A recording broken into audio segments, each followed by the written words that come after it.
বসো, কাজের মহিলা থাকলে আঙ্গ উপরে এত চোট যায়।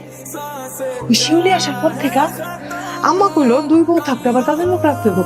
আর তোমরাও আসো, এই ভিডিওটা কখনো কিছু কইতে আসছো, জীবন তো প্রতিবাদ করবা। ভাত দিয়ে আছে ঘরে 3টা বাঞ্জা পাল্টাছি, এটাই নাকি অনেক বেশি। মন চাইলে থাক, না মন চাইলে কথা করে শোনায়, তার চেয়ে উষ্টা বাইরে বাইর করে দেখ। সারাক্ষণ খালি পোলা লাগবে। কি হইতাছে ওইনে? তিনজন যদি একবারে ভালোই খাতি চলতেছে, ওনার খাওন। যা উঠো, যার যা কাম শেষে করো।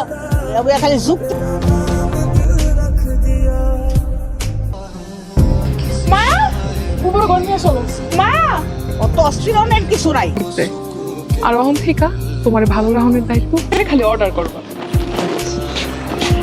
বড় বৌমা, তুমি কোন আন্দাজে ওরে এখানে মাথায় তেল দিতে লই আইছো? হ্যাঁ হ্যাঁ, কেন জানি কোন আন্দা কোন বদনজর লেগে যায়। আম্মা ভূতের আব্বায়ও নজর দেওয়ার সাহস পাইব না। হ্যাঁ মা, ও যা কইছে ঠিকই কইছে। আমরা কত খালি গাল ভরা গপ্প, কামের বেলায় ঠন